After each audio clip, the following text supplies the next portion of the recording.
Hello दोस्त, मैं अपने यूट्यूब चैनल पे आप लोग का स्वागत करती हूँ।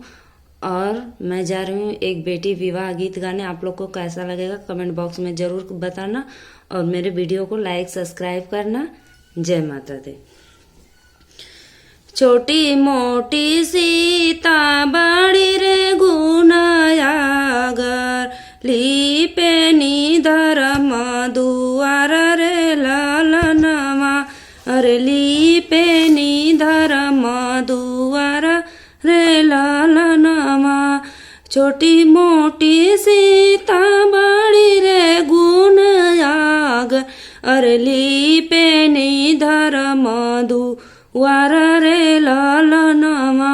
अरे लीपे धर्म दुआर रे लालनमा। घोड़वा चढ़ल आवे दुल्हे कमन राम, घोड़वा चढ़ल आवे दुल्हे कमन राम। अरे झपसी धरे न दाहिन बाहरे लालनमा। अरे झपसी धरे न दाहिन बाहरे लालनमा। छोड़ा छोड़ा ए प्रभु मोरी दाहिन बहिया, छोड़ा छोड़ा ए प्रभु मोरी दाहिन बहिया। अरे बहिया यल पशु कुआर रे लालनमा। अरे बहिया यल पशु कुआर रे लालनमा।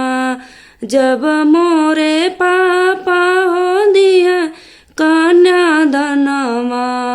अरे जब मोरे पापा हो दिया कन्यादानमा।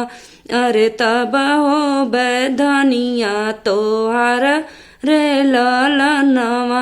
अरे तब हो बैधनिया तोहार रे लालनमा। छोटी मोटी सीता बड़ी रे गुण आगर, अरे लीपे धर्म दुआर रे लालनमा। अरे लीपे धर्म दुआर रे लालनमा। घोड़वा चढ़ल आवे दुल्हे कमन राम। अरे झपसी धरे न दाहिन बाहरे लालनमा। अरे झपसी धरे न दाहिन बाहरे लालनमा। छोड़ा छोड़ा ए प्रभु मोरी दाहिन बहिया। अरे बहिया यल पशु कुआर रे लालनमा। अरे बहिया यल पशु कुआर रे लालनमा। जब मोरे चाचा हो पहुआ पखरी है, जब मोरे चाचा हो पहुआ पखरी है। अरे तब हो बैधनिया तो हारा रे लालनमा। अरे तब हो बैधनिया तो हारा रे लालनमा। छोटी मोटी सीता बड़ी रे गुनायागर, रे लीपे धर्म दुआर रे लालनमा। अरे लीपे धर्म दुआर रे लालनमा। घोड़वा चढ़ल आवे दुल्हे कमन राम।